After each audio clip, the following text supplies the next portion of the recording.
Dobro večer svima. Evo nas na webinaru posvećenom prije svega malom Oliveru Gajadiju. Hvala svima što ste se odazvali ovom mom pozivu, što smo, evo, uključili smo se kada nas je broj dostigao preko 100 učesnika, to je stvarno fantastično. Ja sam iskreno mislio da će biti najviše 50 ljudi koji će da budu i zainteresovani da čuju, ali prije svega veliki broj vas je i uplatio i poslao meni uplatnice, iako je znalo da možda neće ni moći da prisustvuje, ali stvarno toliko mi je srce puno. Mislim, vi svi znate u zadnjih mjeseci, da ne kažem već o cijele godine, imamo te humanitarne akcije kojima se pomažu djeci koje imaju velike zdravstvene probleme, koje imaju potrebe za tim izuzetno skupim lijekovima. To je nešto što je stvarno, kažem, sudbina države i vremena u kome živimo i mi možemo svi da se ljutimo što je tako i što prosto nemamo da kažem neki uređeniji sistem zdravstva koji tu djecu i pomaže od početka, a da ne moramo svi mi da se organizujemo, ali mislim da je na neki način to mogućnost i osjećaj da možemo da učinimo nešto dobro i da pomognemo svima njima stvarno jedna velika snaga i iskreno iz cijele ove godine koja je stvarno bila i teška i da kažem puna raznih i problema i izazova, mislim da je ovo jedan pozitivan osjećaj sa kojim evo svi živimo i evo nadam se da je i ovaj današnji dan, kao što reče jedan od prijatelja koji su poslali poruku, onaj osjećaj da smo danas učinili neko dobro djelo. Stvarno je ovo izvanredno, još jednom ovako hvala svima, mislim od djevojčica i Anika i Minja i Lana, one su otišle, da kažem ovaj mali Oliver je kao džentlmen sve njih ispratio, evo sada da probamo i njemu da pomognemo, njemu je prvi rođendan 17. decembra, nadamo se da će uspjeti do tog datuma da skupi iznos koji mu treba, tako da hvala svima i evo toliko mi je srce puno i vjerujem i svima vama koji su tu. I ono što kada sam, bit ću iskreno, ideju sam za ovaj webinar dobio kada sam vidio da je Marija Šerifović napravila svoj koncert preko jedne platforme i kako sam to pratio, taj koncert je trebao da počne u neko vrijeme pa je zbog tehničkih problema kasnio. I onda je jednostavno taj broj ljudi koji su pratili počeo da se drastično smanjuje kad je taj koncert počeo u 10 sati, na primjer. I ono što je meni odmah bilo u glavi problem, ljudi su slali poruke, ali taj broj poruka, ne znam na koliko je 100.000 ljudi to gledalo, broj poruka uopšte nije bio veliki. I ja sam onda u stvari shvatio da je tu njena greška bila što nije u stvari naplaćivala, kako bih rekao, tu ulaznicu.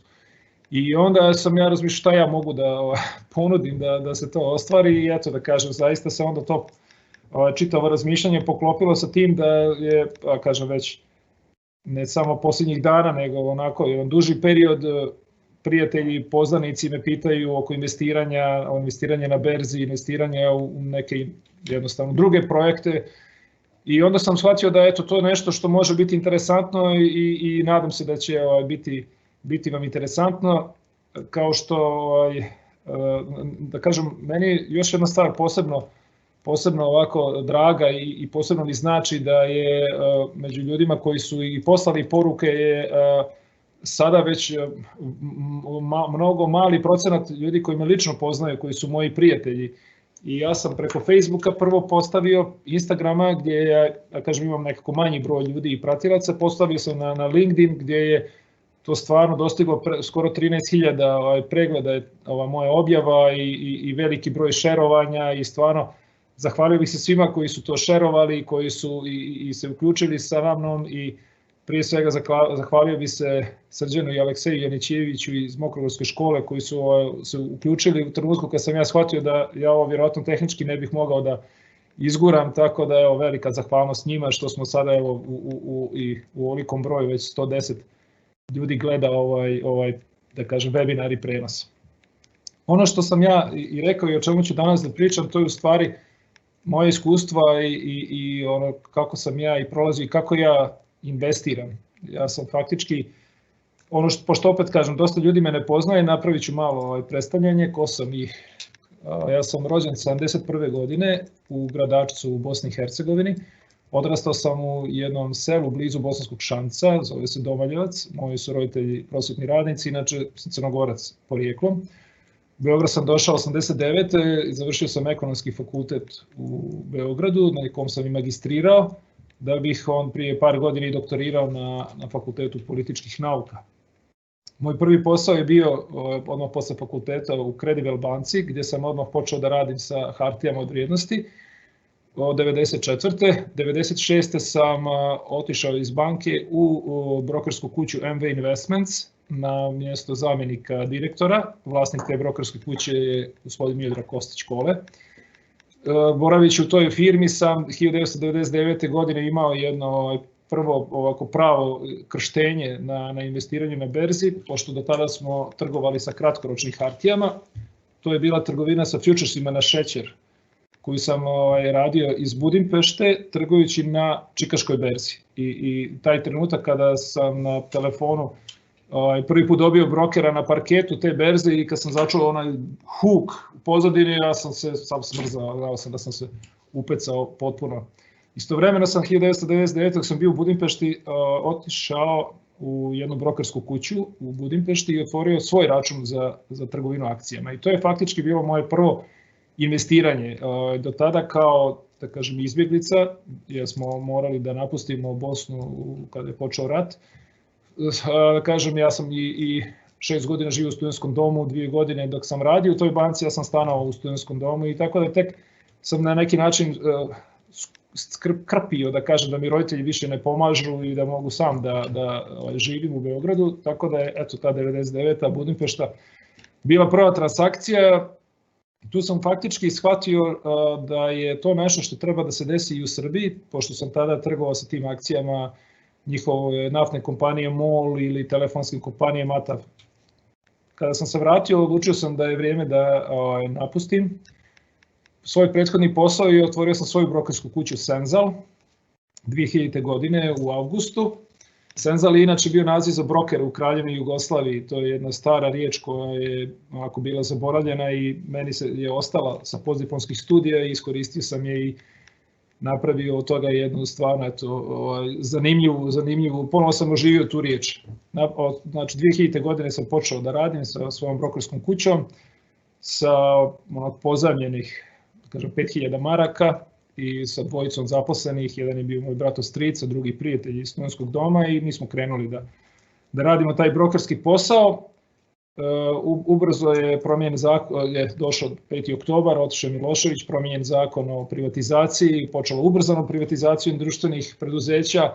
Ja sam već naoružan tim iskustvom iz prethodne brokerske kuće, a i trgovinom akcijama, shvatio šta se tu u stvari sve sprema i kakve su sve prilike, i tako da sam jednostavno krenuo dosta hrabro u to, nalazeći svoju neku nišu i uslugu koju pružamo. To je u stvari bilo da probam da budem jedna moderna zapadna brokerska kuća koja će biti ovako jedna ipak korijenjena u srpsku realnost. I dosta sam dobro zaista sve to radio.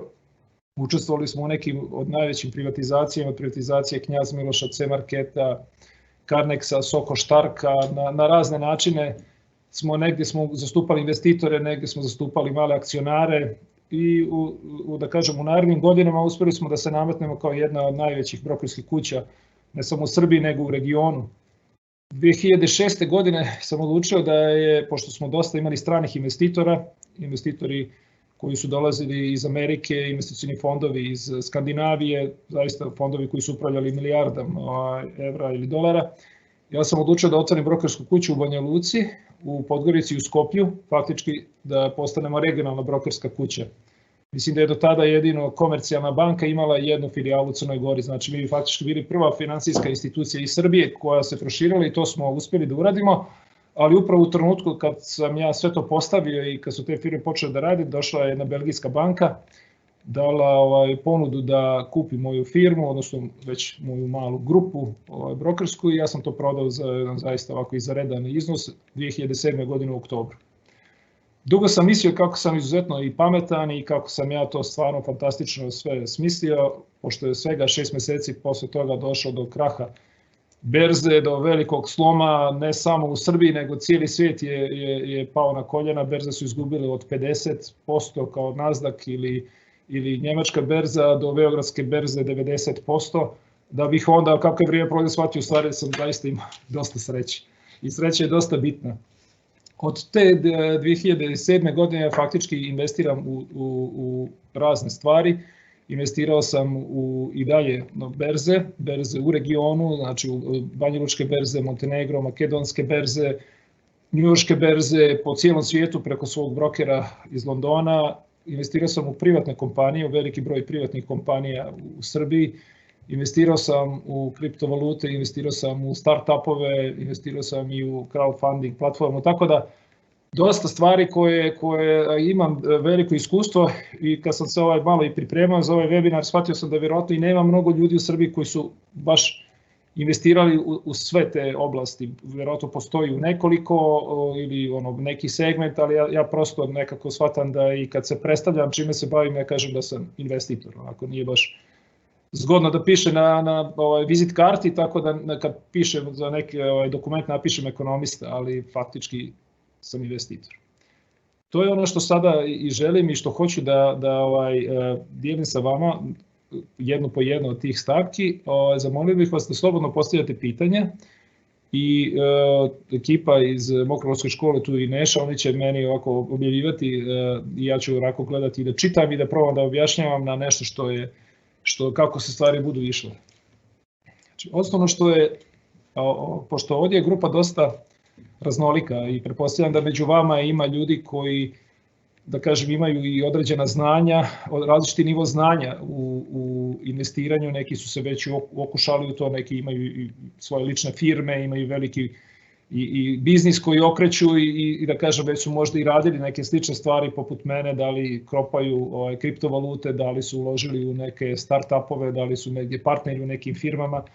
Ali ja ću da probam zato da pričam moje iskustva, da probam, a vi probajte kroz pitanje da dobijete odgovore na sve to. Ono što je realnost da mi živimo sada u Srbiji 2020. godine i da je ova tema još uvijek onako egzotična, ako mogu da kažem. Da je to nešto što je neobično, da je to nešto što je malo, da ne kažem i čudno. Investiranje kao profesija, a između ostalog to je investiranje na berzi. Ja sam uvijek i to govorio i sada nastavljam da pričam da je za mene trgovina akcijama i na neki način, a to njoj da se zadržim, je stvar opšte kulture. Na zapadu ogroman broj ljudi koji ostvaruju neka svoja korektna primanja se bavi investiranjem, svakog mjeseca izdvaja određenu sumu novca koji pravi svoj neki ili penzioni ili mali investicioni fond, jednostavno gradi sebi neku osnovu iz koje će da proba da dođe do nekog većeg kapitala ili da ostvari neku želju koju planira. Situacija u Srbiji je takva da kada imate određenu sumu novca sa kojom ne znate, obično su dvije opcije prisutne. Jedna je štednja. Ja štednju ne bi nazvao investiranjem. Znači, sada je iznos koji se nalazi u bankama oko 10 milijardi evra u Srbiji. Znači, 10 milijardi evra je sada napravilo ove godine negativan prinos. Zato što je stopa inflacije sigurno veća, znači u svim zemljama je takva, i ako su vam banke spustile sada kamate na depozite, na štednju na 1% ili manje od 1%, a inflaciju imate 2, 2,5, 3%, vi ste znači ove godine izgubili. Tako da je, da kažem, izbor da se drži novac u štednji u stvari malo bolji tome da ga držite kod kuće ili u nekom sefu, a to ako jedino govorimo o toj sigurnosti, da je to nešto što je sigurnost. Tako da je, mene to fascinira da je tolika suma novca i da se ona povećava i dalje faktički neuposlena, odnosno uposlena od strane banaka koji taj novac upošljavaju i daju kredite po 2, 3, 5, 7, 8%. To je nešto što je realnost i ogroman broj ljudi to radi. Sljedeća je faza, ako govorimo po veličini, da kažem, tržišta posle štednje, to je tržište nekretninama. Ja sam naravno investirao i u nekretnine i imao sam i stan koji sam iznajmljivao i to je bilo stvarno jedna, da kažem, relativno i dobra priča i taj procenat zarade je bio dosta veliki, ali prije 3 do 4 godine. Umeđu vremenu to nije bilo toliko atraktivno, dobra lokacija, dosta dobra komforan stan i po dobroj cijeni i on je bio popunjen sa 10-80% svakog mjeseca. Ali onda se desilo da je naravno kao u svakom biznisu da su onda agencije koje su iznajmljivali počeli su da kupuju svoje stanove, počeli sve više ljudi koji imaju neku sumu novca da kupuje stanove da bi investiralo, ponuda je postala ogromna, a pošto sam bio broker i znam kako to se radi, agencije su u stvari prvo gurali ono što su njihove nekretnine, njihovi apartmani da se izdajme i jednostavno padao je procenat rentiranja, prvo po danima, onda u novcu i ta investicija jednostavno kada se oduzmu troškovi koji su bili, znači samo opremanje stana, njegovo održavanje, onda porez na imovinu i sve to ispogleda da tu prinos dođe na nekih 5-6%, znači uopšte nije bilo ni to toliko atraktivno. A to je nešto što sada, evo kada pogledate i kada se pitate zašto niče ovoliko zgrada i ko kupuje sve te stanove i tu zaista se ti stanovi kupuju. Znači, ali moje mišljenje je da ako se u Beogradu proda 10.000 stanova, mi nemamo 10.000 kupaca ili 8.000 kupaca, mi vjerojatno imamo 3.000 kupaca. Znači, to su ljudi koji imaju novac, zarađuju u svojim biznisima mnogo i prosto ne znaju šta će da rade sa svojim novcem i oni taj novac jednostavno onda kupuju stanove smatrajući da je to neka sigurnost, eto, ako mogu tako da kažem. Međutim, činjenica je da je sa svakim stanom, sa svakom investicijom koja je u nekretnine, koja prelazi dio koji se odnosi na onu nekretninu u kojoj vi živite, u stvari jedno opterećenje i da se na neki način, pored tog prinosa koji se dobija, postoji određena glavobolja. I kao uzmemo sve to, evo, ja ne znam da li postoji neki treći oblik ili treće mjesto za investiranje u Srbiji osim ta dva. Na prvu loptu vjerovatno se iscrpljuje sve to. I sada dolazimo rekao sam šta mislimo o obe te investicije, dolazimo do alternativa. To je faktički ono čime sam se ja bavio i što sam ja radio do sada. Postoji ta jedna anegdota kada sam otišao na kurs za brokere, davno već 95. godine. Onda sam stajao sa svojim prijateljem na pauzi između predavanja i oni su prethodni čas prikazivali video snimke sa različitih berzi. Između ostalog, njujorška, tokijska i bila je frankfurtska berza. I ja sam ovom prijatelju rekao koji je tu stajao sa strane, kaže, moj otac je radio na frankfurtskoj berzi.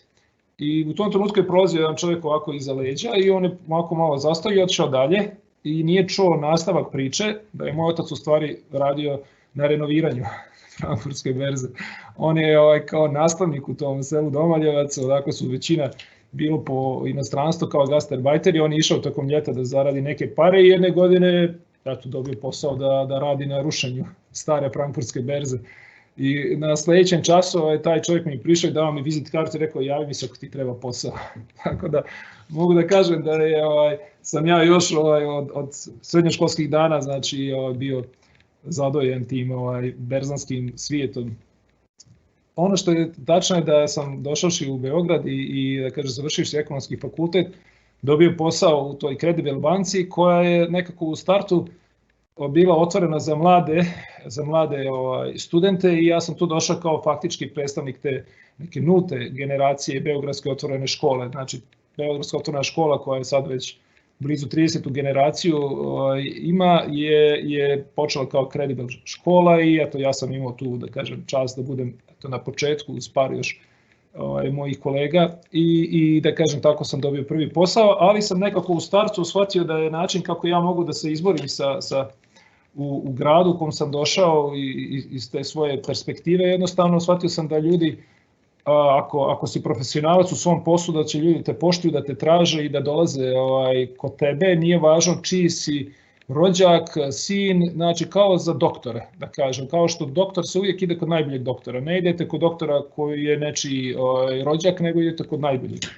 I na neki način ta ideja biti kao doktor za novac je ono što me, da kažem, guralo ka nekoj ka nekom visokom nivou i profesionalnosti i znanju da bih jednostavno mogao da se u svemu tome osjetim siguran, a s druge strane zaista sam uvijek me privlačila berzi ta situacija da u kojoj ne možete da tražite izgovor. Znate, vi kada ste na berzi nemate izgovor da li je neko bio dobro, da li je tako bilo tržište, da li je ovako, da li niste znali, prosto sjednete ispred kompjuter, ima još milioni ljudi koji se trguju kao i vi i vaš je zadatak da probate da odradite najbolje što možete i da ostvarite neki prinos, neki povraćaj. Mislim, to uzbuđenje i ta samostalnost je nešto što me privuklo i što me držalo i još uvijek me drži zaista kao jedan pravi izvor. A kao što sam rekao na početku, onda sam vremenom shvatio da to što sam trgovao na berzi i što sam, da kažem, igrao na berzi je u stvari dosta pomoglo, dosta mi izgradilo.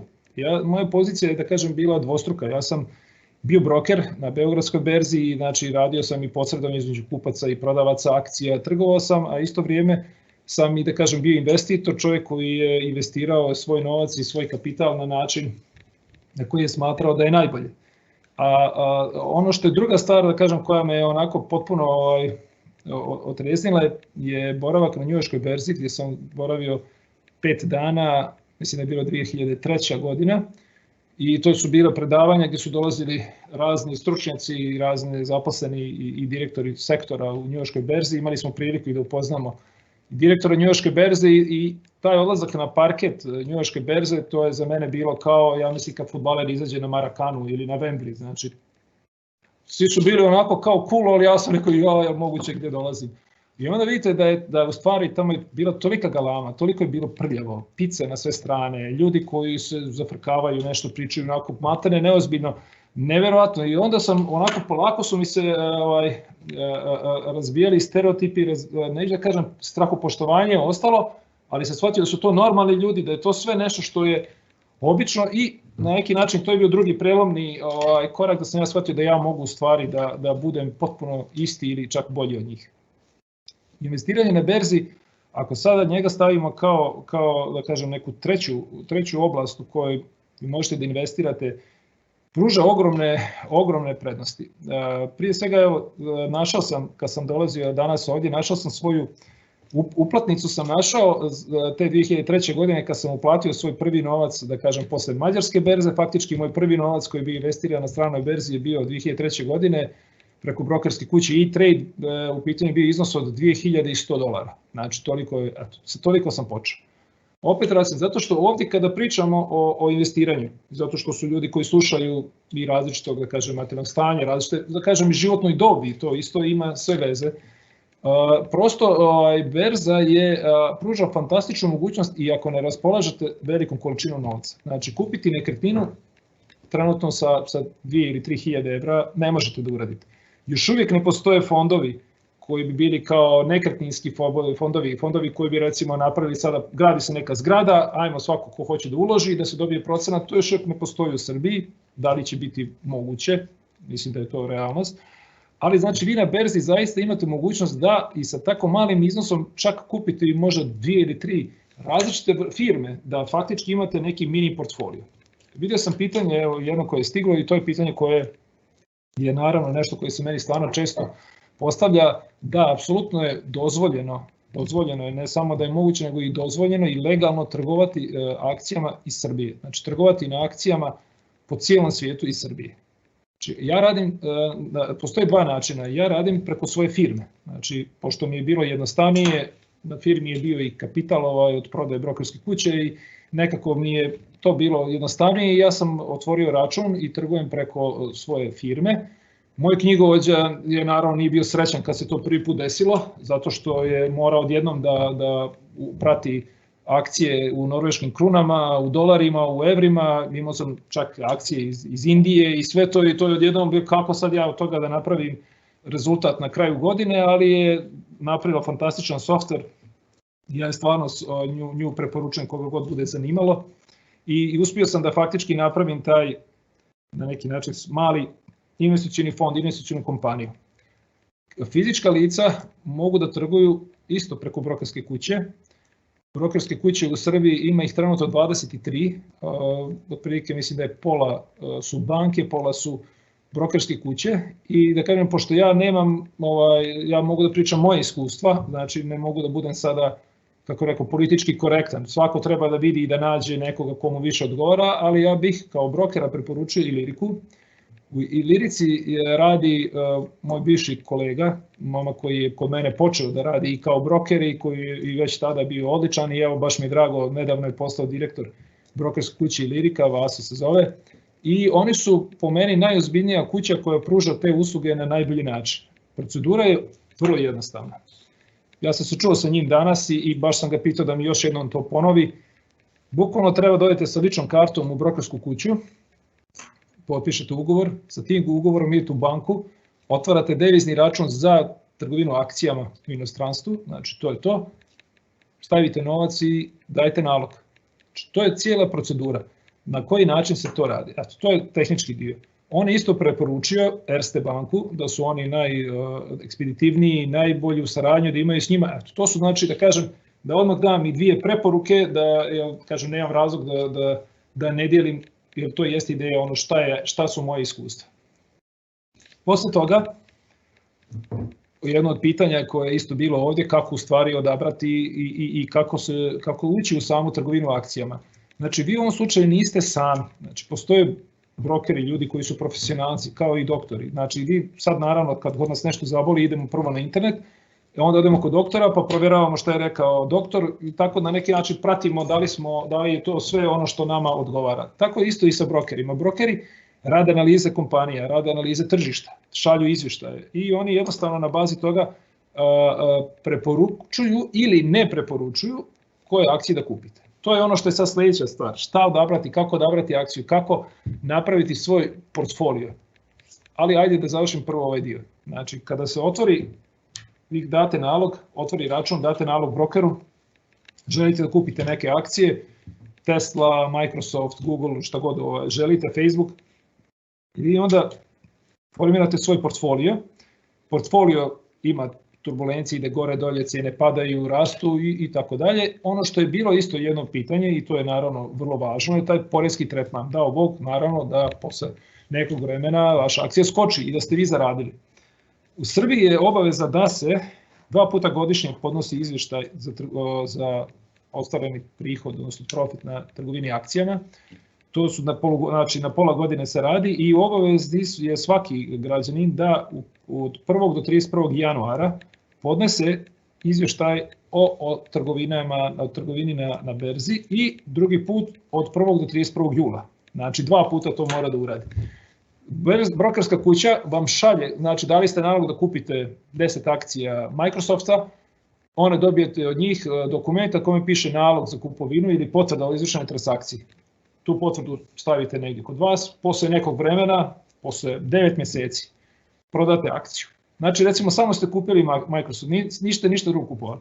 Kupili ste tu akciju 15. marta, dođe 30. jun, vi dalje imate akcije, niste je prodali, ništa ne radite, znači ne idete ništa, ne prijavljujete ništa i to sve. Odlučite da prodate akcije 15. oktobra, prodali ste 15. oktobra, dao Bog, zaradili ste, na primjer, 1000 evra. 17. oktobra ste kupili novu akciju. Dođe 31.12. i vi 31.12. i dalje tu novu akciju, koja je recimo Tesla, imate u svom portfelju, niste je prodali. Vi odnesete potvrdu da ste kupili Microsoft i da ste prodali Microsoft, odnesete u poresku upravu i dajete. I poreska stopa je 15% na tu razliku koju ste ostvarili. Ako ste u međuvremenu trgovali, na primjer, i ostvarili neki gubitak koji ste isto realizovali u tih 6 mjeseci, vi znači dajete i taj papir, odnosite poreskoj i to se prebija. Znači ono što ste izgubili trgujući akcijama se odbija od onoga što ste zaradili i plaća se 15% samo na razliku. Ako nije bilo jasno, napišite pitanje pa ću da probam ponovo, ili to je ono nešto što je da kažem realnost. Ako trgujete, i znači potpuno je legalno, ponavljam, to je sve što imate od obaveza, osim da znači birate i pratite portfolio. Ključna stvar je investiranje u akcijama se, da kažem, uvijek tretiralo kao jedan od najrizičnijih investicija. Znači to je u svim knjigama, u svemu gdje nađete, tome ćete da vidite. Međutim, baš onako razmišljam nekoliko dana o tome da li je to baš tako. Znate, postoje naravno da uvijek rizične investicije postoje, ali da li su to baš investicije koje, kako bih rekao, da li kada se pogleda istorija trgovina na berzi, odnosno da ste kupili akciju, da niste trgovali uopšte, da ste samo držali kao što biste kupili stan, u stvari vi ste zaradili mnogo više. I mene kada neko pita za trgovinu akcijama na berzi, ja samo insistiram, mora da se radi o novcu koji nije neophodan. Mora da se radi o novcu koji je faktički kao štednja. Znači, ne možete da trgujete na berzi ako imate potrebu za tim novcem za nekoliko mjeseci ili da je to novac koji hoćete da na brzinu nešto okrenete i da od toga nešto to zaboravite. Onda nemojte uopšte da razmišljate o trgovini na berzi. Trgovina na berzi da biste ispoštovali, da biste zaista dobili najbolje od trgovine na berzi je da to mora bude dugoročna investicija. To mora da bude novac koji, kao da ste sad, koliko god imate novaca, kao da ste kupili nekretninu. Kogod kupi nekretninu, niko ne očekuje da je proda za mjesec dana ili za 3 mjeseca ili za 6 mjeseci, nego radi se o godinama. Znači, nekretnine se drže godinama u nekom ličnom portfelju. A to je ono što je isti slučaj mora biti za trgovinu akcijama. Ako želite da od cijele te priče dobijete najbolje, najbolje mislim da prije svega mirno spavate.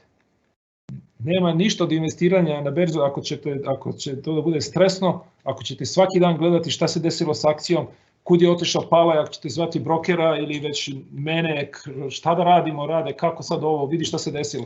Znači, to nije način na koji treba pričati o investiranju na berzi.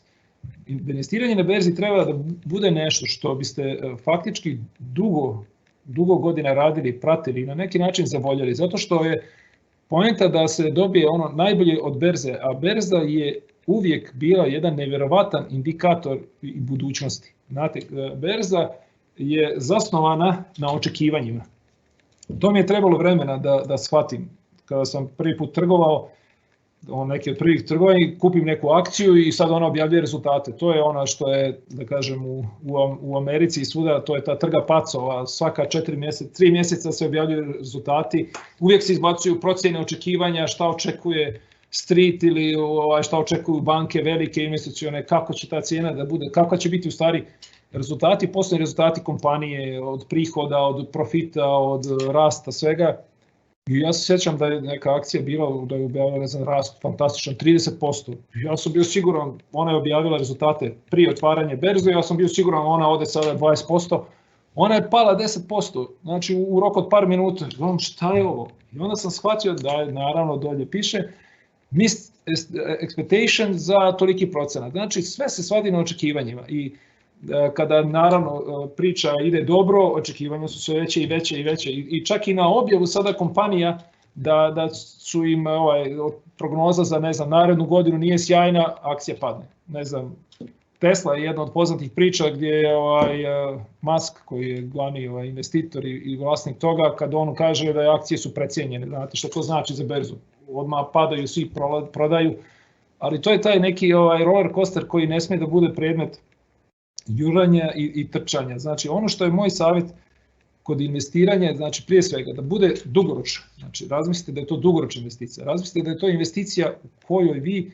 dodajete svakog mjeseca, svakih par mjeseci određenu sumu novca. Znači, pravite neki svoj portfolio, gradite sebi priču u kojoj se vi osjećate komfortno, zadovoljno. I ono što je druga stvar, što je važno, kažem, kada me sad i ljudi pitaju da li bi ti, upravljao novcem i da li bi radio, ja to ne želim da radim na taj način. Ja želim da svi ljudi koji mi tako prilaze, ja želim da oni prate berzu, da oni čitaju informacije o toj kompaniji. Zato što vi sada, ako čitate o Tesli, vi dobijate u stvari sliku kako će da izgleda budućnost, ne samo vaša budućnost i vaše djece, budućnost čovječanstva. Ako razmišljamo o tome šta radi sada Facebook, šta radi Google, šta rade neke druge kompanije, znate, kakva je to realnost u kojoj ćemo mi da živimo, kakva nas budućnost čeka. I ja zato volim da se to jednostavno postane jedan način na koji se živi. Znate, kao što svi sad idemo na neke portale, ove naše domaće, čitamo vijesti, čitamo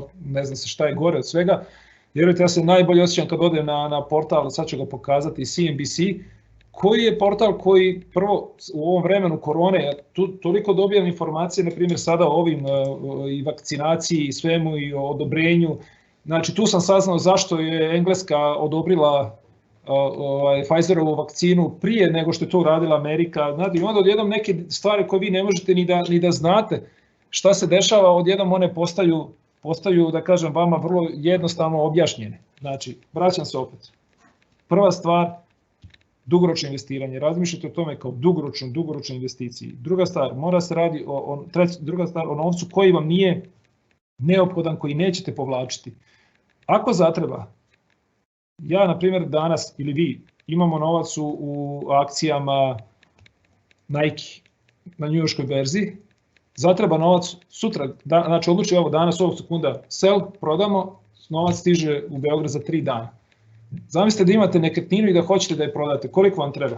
I da date po bilo kojoj cijeni, a ovdje prodajete po tržišnoj cijeni u tom trenutku. Ako je novac neophodan, on stiže za 3 dana. Ja zaista zato sam toliko i uporan i dugo sam i mojim prijateljima kojima sam blizak govorim kako je to jedna stvar koja nema uopšte alternativu po mnogo svojih karakteristika. I naravno da je berza rizična. Ako se o njoj posmatra kao danas za sutra, danas za 5 dana, danas za 10 dana. Evo da pogledajte samo akcije Apple-a. Ovo je za godinu dana.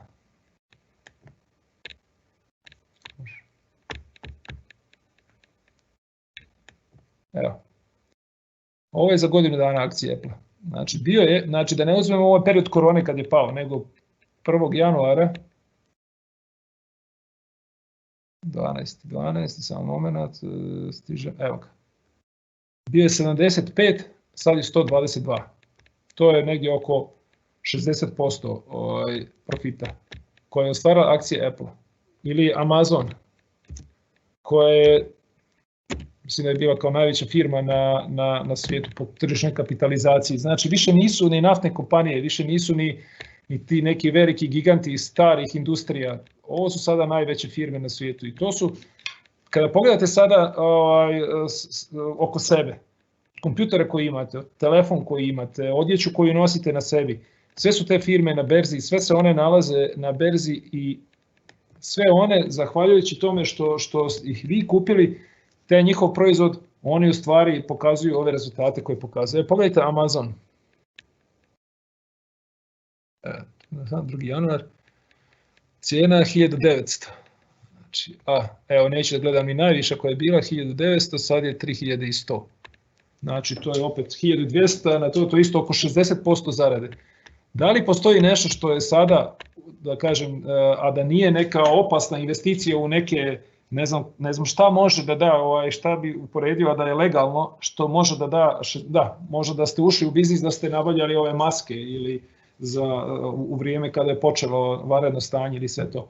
Ali koliko nas je moglo da uđe u investiciju sa maskama? Znači, realno niko od nas što smo ovdje prisutni. I to je sada nešto što je realno, znači 60% da ste kupili akcije Amazona. Uvijek sam govorio i mojim brokerima, znači kada dođu sa ovakvim i kad ja kažem daj da razmislimo, ne znam, da kupimo ili Amazon ili samom sebi, kažu pa kako, pogledaj koliko je skočio. Nije važno koliko je skočio, važno je koliko će skočiti. Netflix je, na primjer, priča, jedna firma koja je zaradila ogromno tokom ovoga perioda korone. Akcije Zooma, to je vrlo interesantno, evo još samo to ću da vam pokažem. Zoom, to je trebalo da bude i naš prvi izbor za ovo predavanje. Zoom je znači firma koja je eksplodirala tokom ovoga perioda korone. Prosto je taj video konferencije i sve što su oni radili, ali evo pogledajte šta se dešava sa njom.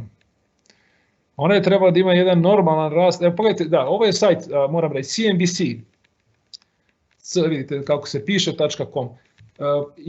Imam platformu preko koje trgujem, znači na berzi i sve, ali ovo imam na svom mobilnom telefonu, tu vodim svoju listu, svoj portfolio, uvijek su odlične vijesti, vrlo realne, novinari koji pišu, znači ovo je topla preporuka da se ako želite da krenete, da se na primjer bavite berzom, da u segment watch list, evo ga ovdje vidite na ekranu, upišete neke imena akcija koje su vam interesantne. Ko hoće može da me pita, ja mogu da predložim 10 akcija, a ponavljam, to mogu da budu akcije koje se nalaze, proizvodi koji se nalaze pored vas. Znači, eto, da ne bude, nemojte me shvatiti da sam sad nešto vulgaran, ja zaista to mislim. Evo, pogledajte šta se desilo sa ovim grafikonom. Znači, on je krenuo u 2020. godinu, niko ništa nije tu, niko tu ništa nije slutio, evo ga, cijena je bila $68. $68 je jedna zanimljiva priča, startup, videokonferencije, zvuči zanimljivo kao opcija da za trenutke kada ne može da se stigne, kada je potrebno brzo napraviti neki dogovor, prosto napravite video call i završili ste. Kreće da se zakuktava priča oko korone, dok smo shvatili svi šta se dešava, akcija kreće da raste. Pogledajte, ovaj mali rast, cijena je već 2,5 puta skočila, već je 154. Korona se širi po cijelom svijetu, jun, znači ovo vam je datum, ne prestaje rast akcije, dolazi ponovo pik, pogledajte dok je došao. Ovaj sunovrat se desio u trenutku kada je Pfizer objavio da im je vakcina 95% uspešna. I kako da kažem, kako da ne volite berzu? Znači imate nešto što ide, koje zasniva svoj neverovatan rast na bazi toga potrebe ljudi da putuju i sada je objavljeno da su jedna vakcina, druga vakcina i došlo je do toga do pada, gdje sada kada se pogleda da je cijena sa $570, a počeli smo sa 68, znači to je 8,5, skoro 9 puta je skočila, za manje 9 puta je skočila, to je 1000%, znači za manje od 11 mjeseci.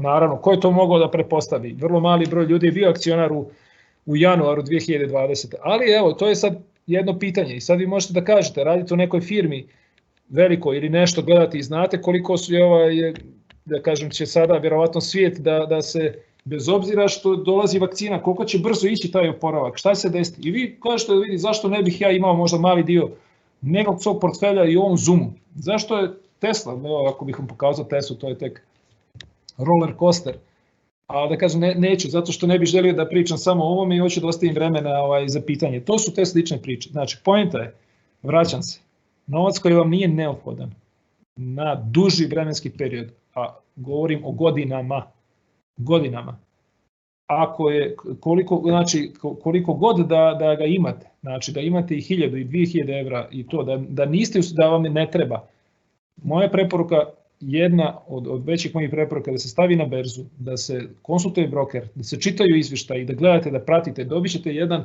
fantastičan svijet, dobit ćete jedno uzbuđenje i na neki način nešto što će vam omogućiti da postanete, kako bih rekao, glupo je reći, ali kako bih rekao, jedan građanin svijeta na način da ćete da dobijate i gledate i pratite informacije i da prosto učestvujete u nečemu aktivno, ne samo kao posmatrač i da možda se i na neki način i predvidi šta se tu dešava. Ono što je, to bi bila otprilike priča o trgovini akcijama. Pored njih, znači, pričam samo o stranim berzama, ne govorim ni o regionalnim berzama, imao sam iskustvo i trgovao sam, kažem vam, i u Srbiji i u drugim zemljama.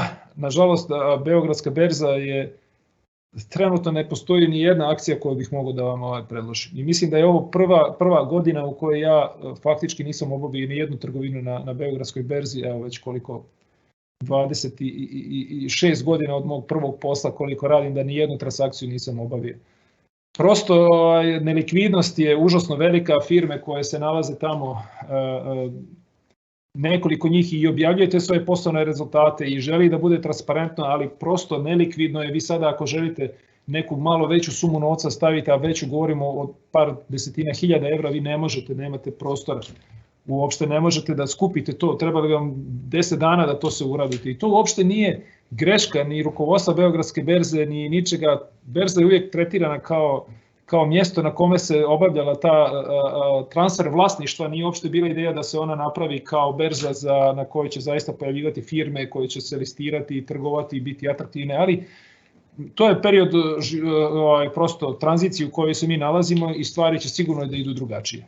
Ono što je drugo iskustvo, znači makedonska, crnogorska, bosanska berza, odnosno banjalučka, svi su prošli slično veliki pad tokom krize, neke od njih malo bolje posluju, neke imaju kompanije koje su atraktivne, znači u Makedoniji Alkaloid ili u Banja Luci, Telekom Srpske, znači može se naći, ali eto, to isto možete sve da vidite preko brokera. Znači, ali moja prva preporuka je ipak ove velike berze, njujorška berza, Nasdaq. Postoji rizik kod investiranja na američkoj berzi zato što investira se u dolarima, a mi smo jedna, da kažem, okrenuti ka evru i kod nas se sve računa u evrima, sada je u zadnjih 15 dana od kako su izbori u Americi, da kažem, i završeni, počeo je da dolar gubi snagu, da jača. Kako će to ići ili neće, vi to uvijek možete da riješite tako što ćete prvo novac koji ako ga dobijate u dinarima i ako ga polažete na računu u banci, odmah staviti u dolarima. I faktički ste, znači, kupili dolare iz dinara, kupili ste dolare i stavili ste dolare. A druga opcija je da u portfoliju pravite miks akcija iz Evrope i akcija iz Amerike. I tako ste pokrili, da kažem, taj rizik od valutnog kursa.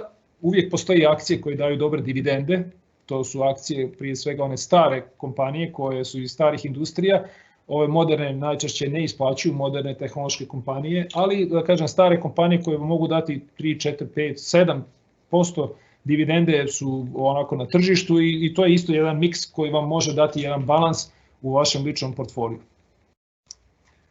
Imao sam drugo iskustva, investirao sam u dosta privatnih kompanija u Srbiji, investirao sam mislim da je bilo na kraju oko 10-ak privatnih kompanija koje su bile društva sa ograničenom odgovornošću i koja su imala najčešće jednog vlasnika, osnivača koji je napravio taj biznis. Bio sam suvlasnik ovako od poznatijih priča u Beogradskoj kulturnoj mreži, ona je bila vlasnik, još uvijek je vlasnik Beer Festa i ona je, da kažem, event kompanija, pravila razne događaje. Onda pizzerija Pomodoro, ona je dosta poznata, bio sam u IT kompanijama, bio sam još uvijek sam zapravo u jednoj digital marketing agenciji, bio sam u gimnastika za djecu, bio sam u turističkoj agenciji koja je dovodila strance u Srbiju, u firmi koja je pravila akvarijume, čak sam i to bio. Prosto su mi te investicije bile na neki način vođene emocijom. Ja se trudim, jedno od osnovnih pravila za investiranje na berzi da se ne zaljubljujete u akcije. I to je ono što prati svakoga ko kreće da trguje na berzi. Prosto gledate, istražujete neku akciju i kad je kupite i vi ste uz nju i gledate, idete i gore i dolje, to je potpuno normalno i to je nešto što je logično. Zato je važno ako već normalno da se zaljubite u akciju, nemojte sve staviti u jednu akciju. Znači dozvolite da bude nekoliko akcija, kako bih rekao, nekoliko vaših ljubavi, da prosto ne bude baš da se zaglavite i da izgubite tu neku želju za investiranjem, da vam to ipak bude prevelik pritisak. Znači ključno je da se mirno spava. Iskustvo od ulaganja u privatne kompanije je, da kažem, na kraju kad se podvuče crta, recimo da sam sa plus i minus, sve tu negdje na nuli. Znači veliki problemi su bili upravo zato što je investiranjem u kompanije prvo mora da se uloži malo veća suma novca. Te kompanije trebali bi faktički da urade prelaz iz nekog preduzetničkog u neki korporativni svijet, zato što dolazi novi vlasnik, čovjek koji suvlasnik, koji hoće izvještavanje, koji hoće da se stvari rade na bijelo, da svi papiri budu kako treba i to je neko bilo moje namjera i želja. I ispostavilo se da su jedine firme koje su imale dobar menadžment i direktore koji su, znači, nisu bili vlasnici, nego su direktori bili faktički postavljeni sa strane, te su firme jedino uspjele. I to je jedno moje iskustvo, neko koje je ispalo vrlo interesantno i način na koji sada i gradim neku svoju budući portfolio privatnih kompanija će upravo biti zasnovan na tome da to budu firme koje imaju menadžment koji nije vlasnik. Znači, mogu da imaju procenat, mogu da budu shareholderi u smislu da imaju i mali procenat akcije, da imaju dobit, ali to je nešto što je ključna stvar. Ono postoje dva problema kod investiranja u privatne kompanije u Srbiji. Jedno je, ne možete ni da ih nađete, znači koje su uopšte kompanije koje se nude na tržištu, a onda je drugo kako investirati, kako se jednostavno tu zaštititi. I tu je opet, postoji nešto, znači zato kada u Srbiji se stvari mijenjaju, evo sada već do prije par godina nije bilo moguće da trgujete na berzi, danas je moguće. Moj prijatelj Pavle Blajčić je napravio biznis berzu. Biznis berza je, samo da se podijeli, vidite, biznis berza je, znači biznisberza.com. On je napravio, da kažem, jednu platformu na koju ako želite da prodate biznis, možete da ga uradite tako što ćete da faktički listirate, vidite, ovo je već sada ovo što ima u ponudi. Eto, vrlo su to interesantne priče. Možete da vidite otprilike iznosi koji su u pitanju, nije baš malo. Problem zašto nije malo? Zato što svaka od ovih, osim ja mislim ove poslastičarnice desno, traži da proda kompletan biznis. I sada ako se vi bavite nekim svojim poslom, radite u nekoj svojoj firmi, imate i zadovoljni ste tim, kako vi sada se odlučite da kupite nešto od ovoga? Ako vlasnik hoće da izađe, na primjer, ova brza hrana, palačinke Beograd, ovo stvarno fino izgleda, prodaje se, evo, razrađen biznis u centru Vračara, ne zahtjeva, popularan brend, vrlo interesantno. Vlasnik se seli u inostranstvo, 100% vlasništva, 135.000, Baloro. Mislim da znam čak gdje je. To je recimo neka, ja sam mislio da ne je Vesinska, ovo je Trnska. Evo, pogledajte kako izgleda. I to je sad na prodaju. Koliko sad od da kažem, vas, nas, je spremno sada da uloži u ovo velike pare, vrlo mali broj. I šta je to sada? To je nešto što, ovaj oglas je u stvari, ovo sad izgleda kao oglas kao što se prodaju nekretnine na ovim oglasnim sajtovima ili stranama. Znači, prosto ponudi palačinkarnica, ko sad želi, zašto ne, možda će neko od vas i reći, vidi, ovo je super, taman nisam znao, a imam ko bi mogao da mi to vodi, ili možda oni imaju menadžment i ajde vidi, i to je nešto što jeste izuzetno. Zato ja volim taj sajt i sa Pavlom i razgovaram kako da se uključim aktivno, da probamo da podignemo to na neki nivo, ja bih ga nazvao kao srpski Nasdaq, u stvari neka mala srpska berza udjela u privatnim kompanijama. Jer sada od nas, evo koliko je 120, koliko nas gleda, a ovdje se traži 130.000, ja mislim da je tako 135. Da, znači faktički da postoji mogućnost da skupimo sve, mi bi mogli već tu da budemo kao neki suvlasnici i da od toga napravimo neki naš mali biznis.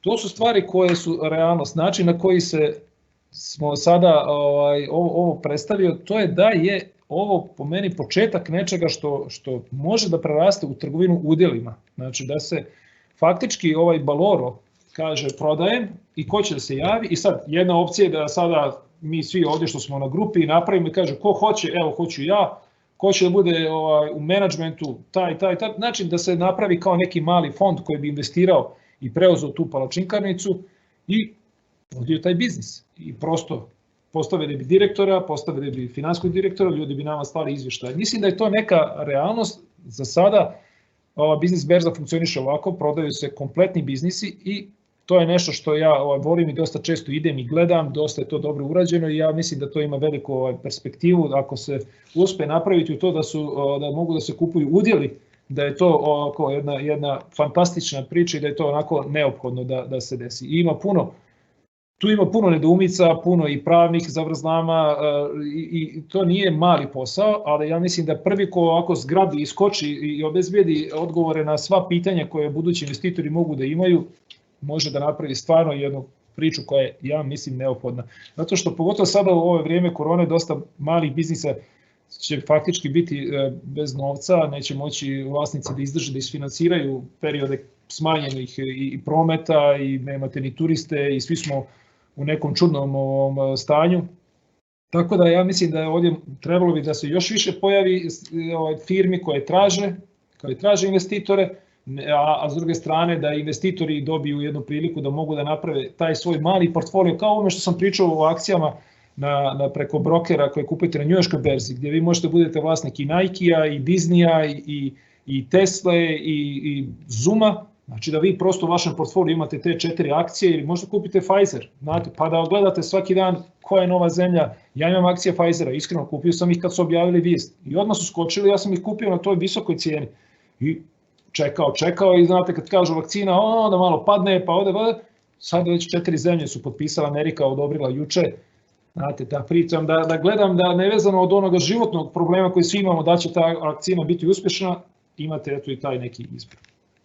Još jedna stvar koja se pojavila i koju ja mnogo volim i koju podržavam maksimalno,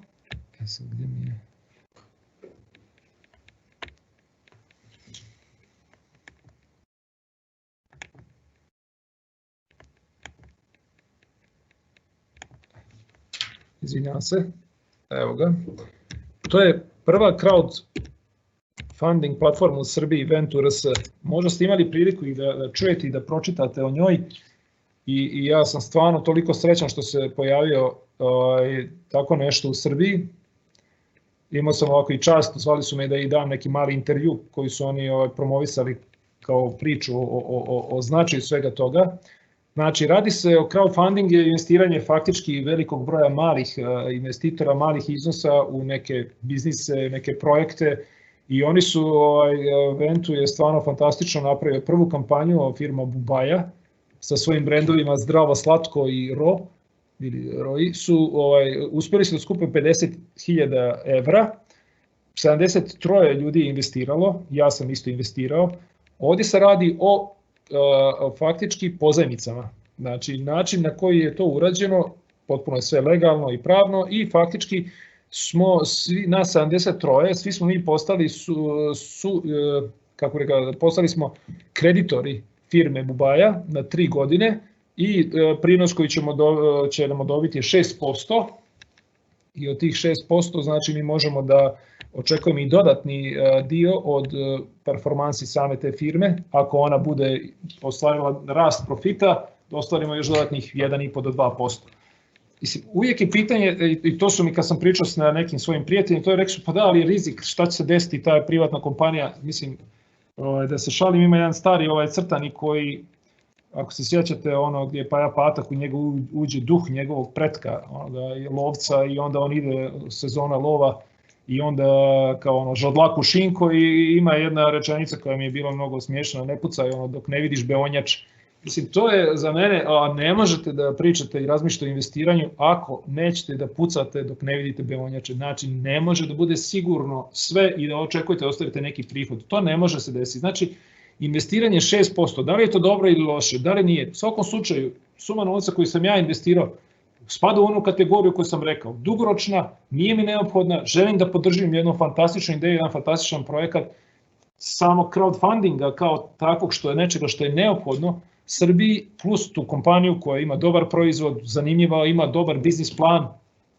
Prosto ja sam odmah rekao da ja tu moram da investiram i investirao sam i mogu vam reći da eto, u nekim smo i pregovorima, nadam se da će jedna od mojih skorašnjih investicija, da kažem ledena slatka investicija, biti isto na ovoj platformi u prvom kvartalu 2021. godine. Planiramo, znači krenuli smo u taj projekat da to sve pripremimo i eto, nadam se da ćete i vi imati priliku, ako vam to bude interesantno, da investirate i kroz Venture.rs u faktički moju kompaniju koju sam ja vlasnik.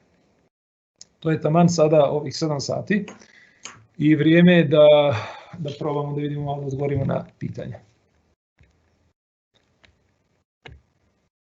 Samo da naćem da vidim kojim redom da idem, da krenem, ovako ću redom. Evo. Znači, prvo pitanje Zoran onako vrlo stručno, znači šta mislimo o akcijama cruising kompanije Carnival, držati ih još uvijek ili ne. Zorane, to bih morao da pogledam, ne bih sada da oduzimam vrijeme drugima, ali ja sam kupio nedavno akcije United Airlinesa, znači aviokompanija američke koja se strmoglavila kao i cruising kompanija, tako da ja mislim da su to odlične akcije i da apsolutno ih treba držati i znači da morao bi da pogledam, ako hoće Zoran nek mi se javi kad je pogledam, ali ja sam apsolutno, sada je period oporavka tih kompanija koje su pale i na neki dugi rok to mogu da budu odlične priče. Vladimir pita šta je uticalo na otvaranje firme Sladoleda i kako ste se odlučili da investirate u to. Pa da kažem, te moje investicije u privatne kompanije su stvarno bile vođene emocijama, da kažemo, te firme koja pravi akvarijume, ja to volim akvaristiku, do znači Beer Festa, volim i muziku i na neki način u nekom trenutku sam shvatio da je cijelo najljepše iskustvo moje u Beer Festu bilo što sam uspio da dovedem jedan slovenački bend Sidartu da svira. To meni je ispalo da sam iskoristio svoj uticaj kao suvlasnika za tako nešto, možda sam mogao i da odem na koncert u Sloveniju. Možda bi to bilo jednostavnije. Tako da sladoled, ja stvarno godinama jedemo mi porodično Morica i sladolede i volimo ih i kad se to pojavilo, ja sam stvarno rekao pa je moguće da ponovo ću opet da uđem u investiciju na sličan način Naravno, uradio sam sada malo drugačiju, mnogo bolju analizu i svjestan i rizika i pozicije tog brenda i sve i dosta nekih stvari smo dobrih uradili. Evo, uspeli smo ovu godinu da završimo, imamo 10% veće prihode nego prošle godine, što je stvarno fantastično, ali definitivno je bila teška godina. Tako da to je nešto što je meni, da kažem, jedna moja ljubav i imam dosta planova i mislim da će to moje znanje iz nekih drugih oblasti pomoći da faktički i od toga napravim nešto što je vrlo interesantno. Tako da eto, pratite, bit će sa Moricom dosta iznenađenja. Možda da izbrišem ono pitanje koje odgovorim. Može tako. Evo, dobio sam, samo da idem dalje. Imamo 23 pitanja. Znači, da li mi se čini da je trenutna situacija na američkoj berzi slična ono iz 99. Da li Fed uopšte može da prestane da kupuje komercijalne obveznice jer bi to vjerojatno dovelo ozbiljne korekcije? Pa, mislim da je ova sada situacija je dosta pozitivna što se tiče nekih perspektive berze.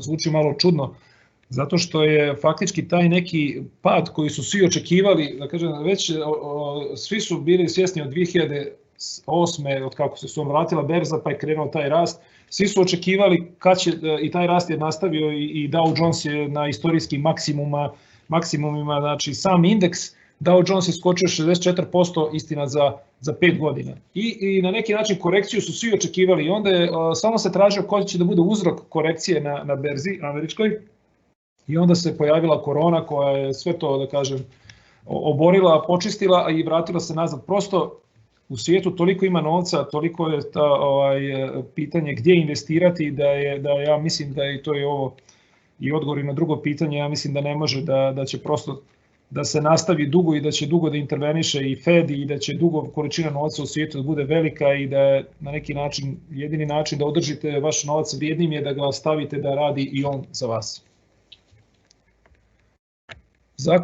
Šta mislim o zakonu o digitalnoj imovini, nisam stigao još da ga pročitam, to mi je baš želja i moram da vidim kako sam čuo da on daje neke olakšice, neke mogućnosti, što je već dobra stvar, da se uopšte razgovara o tim, da nisam rekao i za moje ulaganje u kriptovaluti, sad ću posle ovog.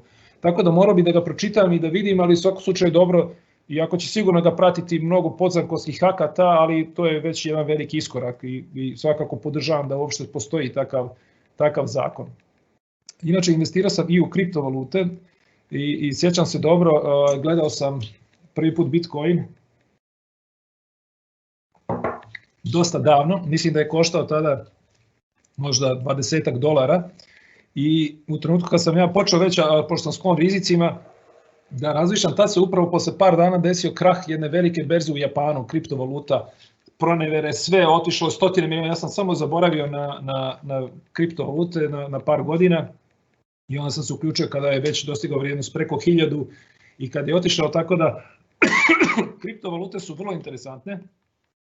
Moj prijatelj Dejan je maher u kriptovalutama i on prati i zna neke kriptovalute koje ja nisam nikad ni čuo i ja se držim tu da kažem, moj portfolio je sastavljen od Bitcoina, imam Ethereum, to može isto da se kupi, mislim, potpuno legalno, postoje te berze kriptovaluta, dosta poznate, možete da ih nađete i one su, mislim da je to interesantno imati i sada je korona ponovo vratila da je Bitcoin sve više firmi to prihvata, sve više se priča o kriptovalutama, sve više američkih velikih fondova investira u kriptovalute, znate, a to je veliki iskorak, kad su ti najveći investitori počeli o tome pozitivno da pričaju, posle godina omalovažavanja cijelog instituta digitalnih valuta i svega toga, znači mislim iza kriptovaluta stoji ta tehnologija, to je taj blockchain, to je nešto što omogućuje takav transfer podataka, tako, znači potpuno je još jedna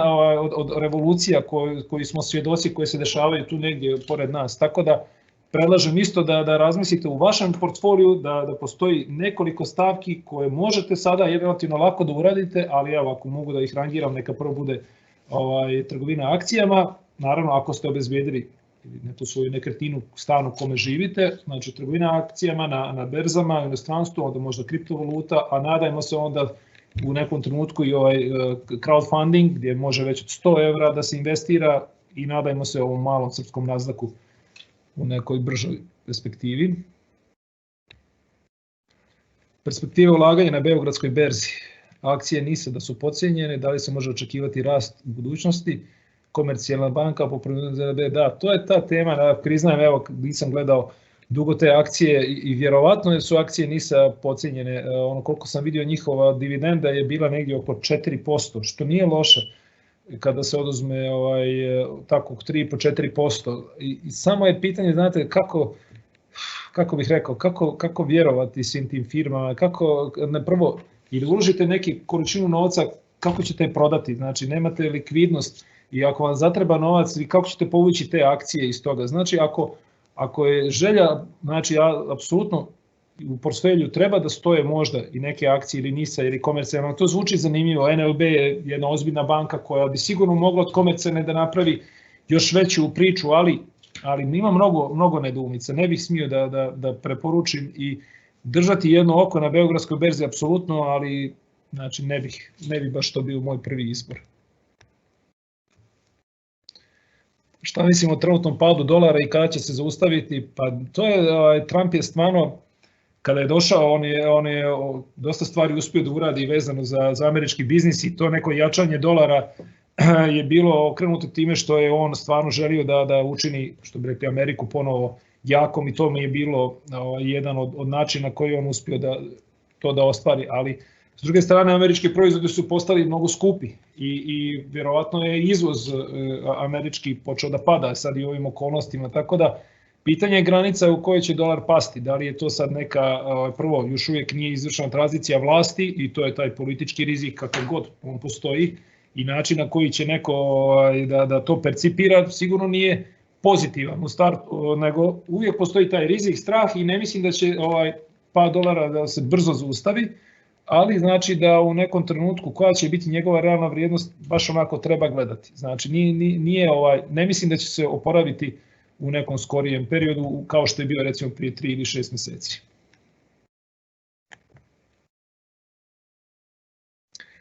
Svetlana, naša berza je ipak druga priča, trgovala sam sa nekoliko akcija, dobila dividende, nema dovoljno jakih igrača i aktivnosti se slabija. Pa da, to je problem. Mene su zvali kao Ventu kada je napravio ovu konferenciju, pa sam govorio, zvali su me na jednu konferenciju, Srpska asocijacija menadžera organizovala, gdje je bila priča o prvom IPO-u srpskom, u pitanju je bila firma Fintel, posle 80 godina. I ja kao čovjek koji obožavam berzu, da kažem, i time se bavim cijeli život, ja sam tada rekao javno da ću ja sigurno investirati u Fintel. Međutim, vjerujte, ja sam zaboravio.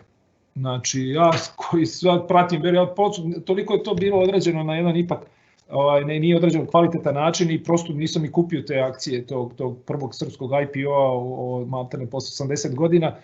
Tako da, slažem se, nema jakih igrača, nema aktivnosti, to je šteta i moja je želja, kažem, da probam neku od firmi koje bih razvio možda do nekog trenutku i listiram na berzi, ali onda možda, sad to evo kažem, možda to neće biti na Beogradskoj berzi, možda će to biti na biznis berzi, ako to Pavle i ja uspijemo da odvedemo u tom pravcu. U svakom slučaju, mislim da je realnost da se u narednih nekoliko godina pojavi nekoliko firmi, privatnih firmi koje će da listiraju svoje akcije na berzi, nazvaću je tako, na tržištu nekom kapitala i gdje će investitori moći da kupuju, prodaju, gdje će ta kompanija da bude javna, da objavljuje sve rezultate i kažem, pošto to je dosta teško očekivati da uradi neko drugi, možda ću baš i ja sa mojim Morica i Sladoledi, možda ću ja baš to prvi uraditi, jer je to, znači, kako bih rekao, onda uspijem da uradim nekoliko stvari istovremeno, tako da evo, da kažem, nadam se da ću uspjeti to da ostvarim. Aleksandra kaže ideja o udjelima u kompanijama na biznis berza fenomenalna, kako možemo budemo u toku, kako se nada, evo ja ću, informisat ću vas sve, ako to krenem u tom pravcu, bit ćete upoznati sigurno. Aleksej, kako sam se opredijelio za Pfizer naspram manjeg partnera BioNTech-a? Evo, bit ću iskren, nisam ni znao BioNTech uopšte sa Pfizerom, ja sam samo pročitao Pfizer, na brzinu vidio vijest, nisam ni znao da su oni s njima i ne smijem ni da pogledam, vjerojatno je BioNTech skočio više od Pfizera, tako da šalnicu morat ću da pogledam svakako. Znači, ne kažem, uradio sam brzo, instinktivno, htio sam odmah da kupim, ali nije razlog da možda ne kupim i BioNTech. Da li ste ulagali u ICO, Initial Coin Offering, Security Tokensa ili Utility Tokensa na stranim platformama i berzama? Šta mislite o perspektivi ICOS u berzi, na primjer Funderbeam inicijativa na Beogradskoj berzi? Pa mislim da su to vrlo interesantne stvari i da sigurno postoji određeni krug investitora koji bi ulazili u takve valute i smatram da su ti tokeni i nešto što, meni se oni mnogo sviđaju, jer je to nešto što se daje, znači nekoliko tih i kriptovaluta i toga koje kada uradite nešto ne vam daju nazad. Mislim, zamislite Facebook, kada bi vam za svaki post koji objavite davao za uzvrat neke svoje tokene. Oni sad planiraju tu Libru, ja ne znam, to je neka njihova kriptovaluta, ne znam tačno šta je iza toga, ali zamislite vi nekog ko tu uradi. Znači, zamislite, evo sad opet, ja pričam direktno, zamislite, dođete, kupite sladoled kod mene, ja vam za uzvrat dam, ne znam, dio firme. Što da ne? I ja mislim da će to ići, ko to prvi napravi tako da se to zavrti, da smo svi tu, to je budućnost. Mislim da se ovaj svijet u svemu ovome neće moći vratiti na stari način, ali to je neka druga tema za neku drugu priču, tako da se radujem i raduje se i Funderbeam što je na berzi i nadam se da nemam neko, da kažem, bitno mi je, vidite, ovo je broj ljudi koji sluša ovo i dalje, na primjer, meni i dalje sluša veliki broj ljudi. Znači, onda ljudi koji su investirali preko Ventu, znate, tu nisu isti ljudi, da kažem, mi već govorimo o 200 ljudi koje zanima investiranje i to nije važno koliko novca imaju. I ako se nastavi pričati o ovome svemu, mislim da ćemo uspjeti da i dio tog novca koji se nalazi u štednji, znači, mislim, mi smo jedna bankocentrična zemlja, cijela Evropa je bankocentrična, znači, i to je prosto jedan konzervativni pristup i zato su te druge ekonomije, prije svega američka, toliko napredne i agresivne i toliko dominiraju. Sljedeće pitanje Luka. Da li je pri donošenju odluka o investiranju najbitnija finansijska analiza ili su pak bitniji ostali, na primjer, psihološki faktori koji utiču na poslovanje kompanija? Pozdrav. Luka, ono što sam rekao da je, znači, kod donošenja odluka o investiranju postoji uvijek dvije vrste analize. Jedna je finansijska, druga je tehnička. Znači, ovdje sigurno da ima dosta ljudi koji nisu ekonomisti i ne znaju možda analizu bilansa ili tako dalje, ali znači možda opet imaju neku svoju zdravu logiku, imaju neka iskustva iz drugih oblasti i uvijek je važno imati dobar odnos sa brokerom, čovjekom koji će moći da vam protumači šta u stvari znače podaci koji ste vidjeli, kako ta kompanija izgleda, kakve su perspektive, ali jeste jednako važan psihološki faktor, odnosno to se zove ta tehnička analiza, kretanje akcija na berzi, gdje idu. I vi sada imate, eto kažem, kao te firme koje su Pfizer ili Carnival, aviokompanije koje su pale, ili imali ste Netflix koji je napravio nevjerojatan boom kad su svi ostali zatvoreni kućama. Znate, prodaja odjeće, na primjer, sportske odjeće je isto otišla gore. Firme koje su bile na online su prešle, znate, i to je sada svi ti faktori, kako bih ja ne bih nazvao toliko psihološki koliko neki društveni faktori, situacije u kojoj se mijenjamo, da ne pričamo o firmama poput Palantira koja je izašla, na primjer, firma koja je saradnik i CIA i obavještajnih kompanija o analizi kompanija i svemu tome, ona je izašla na berzu. Znate, tako da, mislim, najvažnije je prvo, ja što kažem ljudima koji recimo pitaju kako da im ja investiram. Ja kažem reci koju akciju hoćeš i tu se ljudi zbune. Znate. Ja kažem odaberi koju god hoćeš akciju, ne zanima, znači ne moram ja da ti kažem, kaži samo ime akcije i svaka akcija može da se kupi. Znači onda kada dobijete akciju, onda nju analizirate da vidite šta je ona, kad je moment da se kupi. Jedno je pitanje koju akciju kupiti, a drugo je pitanje kad je kupiti. Tako da svi su tu faktori važni, a najvažniji je ta očekivanja koji idu. Znači prvi idu očekivanja, a onda idu brojevi. A onda kada izađu brojevi, kvartalni rezultati, onda ponovo idu očekivanja sa nešto dalje. Dobro. Da li postoji neki online kurs za tehničku analizu i da li možete neki da preporučite? Mislim da ima, ja ne znam koji, tehnička analiza je analiza grafikona i to je nešto što je, ja sam prvo se time bavio i to mi se mnogo sviđalo i uvijek je dobro, pogotovo za trgovinu kriptovalutama, znači sjećam se da sam jednom rekao sebi, evo sad ću sat vremena da trgujem kriptovalutama, samo ću da sjedim i samo ću da kupujem i prodajem, u svakom trenutku ću, čim se desi nešto, ja ću da prodam tad što sam imao, ne znam, Bitcoin, kupi prodam i znam da sam baš dosta zaradio, tako da tehnička analiza jeste zanimljiva, ali ne bih mogao da preporučim jedan ovako direktno kurs. Zakon o alternativnim investicijskim fondovima, kratko za one koji ne znaju, to je najbolji zakon koji je donešen u Srbiji od, ne znam, od prvog, bilo kakav god bio zakon o privatizaciji. Znači, alternativni investicioni fondovi su me prvi put tjeraju da razmislim da ja napravim investicioni fond. Znači, zato što on daje mogućnost da se uz relativno slabu kontrolu Komisije za hartije od vrijednosti, koja je naravno nadležni organ i mora da se poštuje, ali prosto previše traže, preskupi su, alternativni investicioni fondovi omogućuju upravo ovo, da se napravi fond kojim bi ja rekao, evo, pravimo alternativni investicioni fond za ulaganje u male i srednja privatna srpska preduzeća. I to je to. I relativno su jednostavni uslovi. Ja krenem, svi mi što smo ovdje stavimo pare i mi radimo, biramo kompaniju, odlučujemo da ćemo uložiti u neku firmu sa biznis berze, da li ćemo otići u neku drugu firmu koja traži novac. Jednostavno jedna fina priča i perspektiva, tako da taj zakon mislim da ima smisao i kažem ozbiljno ću razmisliti. Ono što sam isto shvatio da ljudi u Srbiji, ja sam jedan od njih, ne vole toliko da idu svi đuture. Svako voli da mu se posveti pažnja. Znate, i to je i prosto ja isto to poštujem, zato što je svako je drugačiji, znate. Ako sam pričao svo vrijeme da su investiranje u akcije, na primjer, ili sva investicioni horizont koji sam vam predstavio, nešto što treba da izgradi vas, da vam bude dio priče u kojoj ćete se vi dobro osjećati, to upravo fondovi uzimaju. I zato nisam pričao mnogo ni govorio o investicionim fondovima kao opcijama. Nadam se, eto kažem, razmislit ću o tome i mislim da je to dobar zakon i dobra prilika za stvarno da tržište kapitala u Srbiji konačno zaživi kako treba. Šta mislim o Forexu i generalno o Forexu? Forex trgovina valutama nikada nisam nešto volio, iako je to čak trebao da bude moj prvi posao u onoj Credible banci. Možda zato, pošto trebao sam da idem u Beč, da u Beču trgujem na Forexima i onda iz nekih razloga to otpalo i vjerojatno to je razlog zašto nisam više zaljubljen u Forex.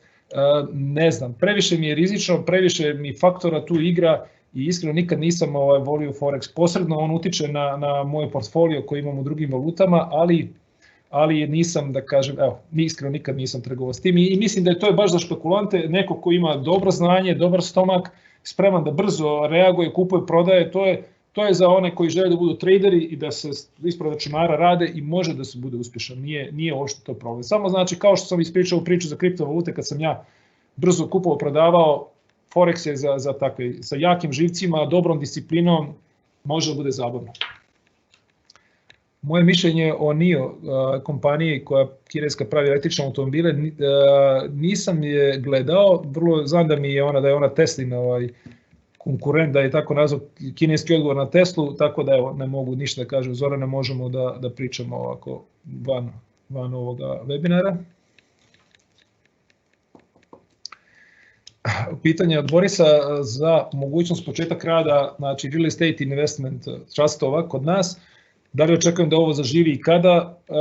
Boris, što kažu, mogu da kažem da sam čak i dobio ponudu za tako nešto već odmah, da uđem kao partner u nešto tako, ali ja iskreno ne volim mnogo nekretnine i zato sam, da kažem, nisam ni nastavljao tu priču, ali to je ovo što sam rekao, da je to upravo ono što ljudima ako žele da investiraju u nekretnine, a do sada nisu mogli da obezbijede sebi par stotina hiljada ili već koliko novca da kupe neku nekretninu, da onda se sami muče da izdaju, to definitivno može biti vrlo interesantna alternativa i kažem, moguće da bi onda u tom slučaju ja razmislio o nečemu da se investira u tako nešto. Mislim da je to prava priča, treba se izboriti znači, na tržištu gdje svi vole da grade, gdje je i gradnja dosta vezana sa nekim političkim uticajem i sve to neće biti lako. Znači, dobro je da postoji mogućnost toga, da li će zaživjeti, sreća.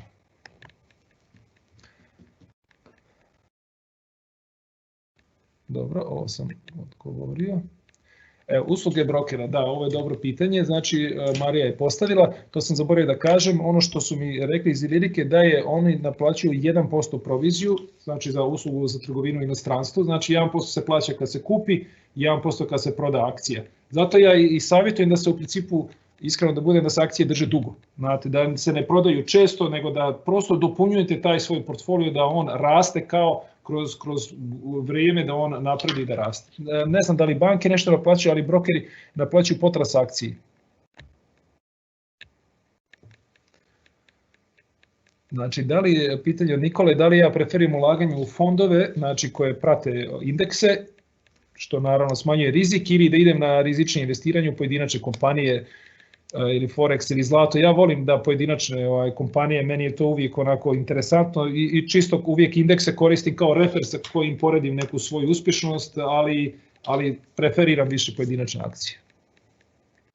Svetlana, da li sam evo da pozdrav iz Las Vegasa, hvala, evo to je pravo mjesto, zato što o berzi se inače priča o kladionici ili kazino, tako da pitanje Svetlane, da li sam iz tih investicija u privatnoj kompaniji u Srbiji izgledali sa dobiti? To je odlično pitanje i to je u principu za razliku od trgovine u inostranstvu gdje preporučujem da i ako akcija krene dolje da se zadrži. U Srbiji sam uglavnom izlazio iz firmi kad sam shvatio da više ne možemo da ostvarimo one ciljeve koje sam ja kao investitor želio da ostvarim. Tako da sam izlazio sam i sa gubicima, znači bukvalno sam presjecao i izlazio i ostavljao investicije.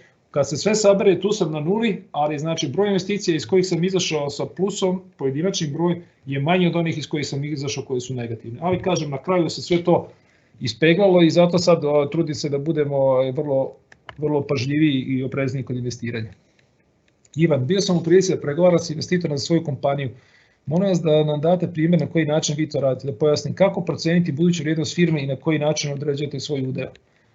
Ivane, ovo je tema za sljedeći webinar, jer ja sam zaista imao priliku i da razvijam svoju firmu i da je prodam i upravo to je bilo pitanje buduća vrijednost firme i sada kada razmišljam i kada radim svoje investicije kako procjenjujem, tako da evo neka to zaista ostane za ili da mi se javiš direktno ili da možda napravim neki novi webinar. Ovo sam odgovorio. Da li postoji aplikacija kojom fizičko lice može trgovati na inostranoj berzi? Da li postoje brokeri koji imaju svoju aplikaciju gdje bi moglo se pratiti trenutno stanje? Miloš pita. To je dobro pitanje, Miloše. Mislim da brokeri nemaju svoju aplikaciju, ali da mogu da preporuče koje su aplikacije na koje možete pratiti u realnom vremenu. Znači, tako da ako se obratite, da kažem, Ilirici ili nekom drugom brokeru, siguran sam da oni mogu da kažu. CNBC, ja mislim da daje sa kašnjenjem od 15 minuta, ali možda čak i nema kašnjenja. Tako da to isto može biti zanimljivo. Svakako su bolje aplikacije gdje možete da radite i da crtate trend linije i da pratite izvještaje. Poštovanje Rade, da li Jovan pita, preporučite kupovinu akcija na sam dan IPO-a? Koje taktike tu primjenjujete ili sve zavisi od slučaja do slučaja? Hvala. To je, Jovane, stvarno odlično pitanje. Evo, Airbnb, poznata platforma za rentiranje smještaja, je izašla na berzu u četvrtak, ja mislim sada, i oni su u stvari tražili novi kapital, tako da nisu vlasnici prodavali udjele i oni su očekivali da će cijena na IPO biti oko $60. Ona je, ja mislim, u jednom trenutku bila je 160, na kraju je završeno 140, nešto nevjerovatan rast je ostvarila, tako da to je baš nezgodno pitanje, zato što obično se firme malo podcijene prije nego što izađu na IPO, tako da to jeste, ali da li sad, mislim, pošto niko od nas ne može da kupi akcije da kažem, u toj fazi pred izlazak na berzu, on to kupuju veliki investicioni fondovi, velike kompanije, mi faktički svi možemo da kupimo onog prvog minuta kad se izađe na berzu, od tog trenutka. Tako da kažem, ja kada neka takva firma izlazi na berzu, ja preporučujem da se taj dan zaista sjedi ispred kompjutera i da se gleda ili da se drži broker na vezi, pa možda neka manja suma novca da, eto, što kažu, ajde da vidim. To može da da nevjerovatan rezultat, može da bude i suprotno, ali u svakom slučaju, ako bi morao odgovorim da ili ne, više bih rekao da.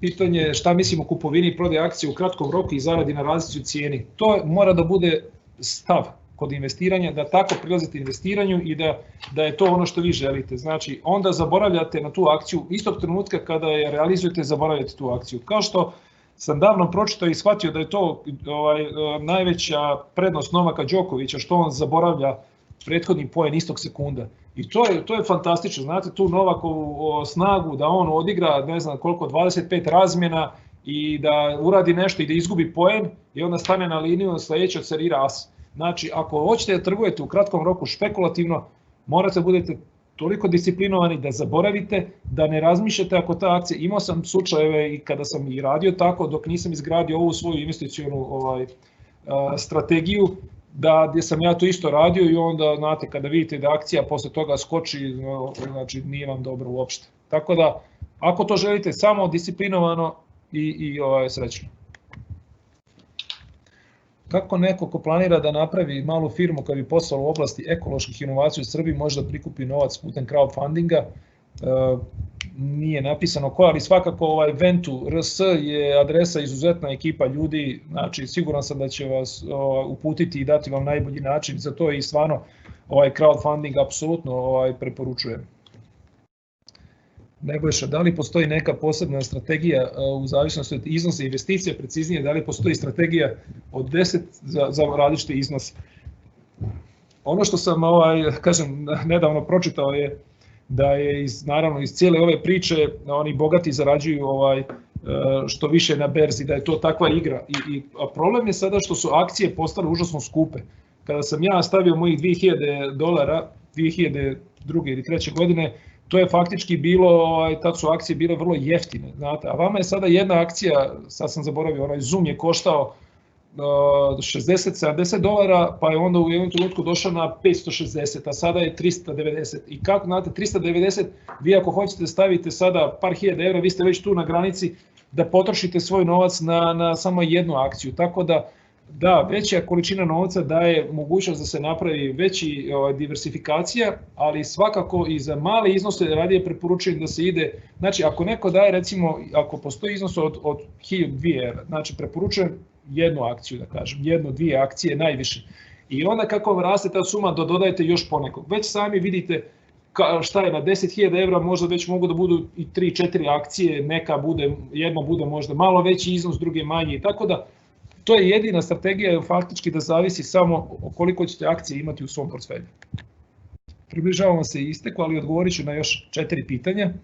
Šta mislimo o online brokerskim kućama, pita Stevan. Pretpostavljam su to ove brokerske kuće koje se reklamiraju sada.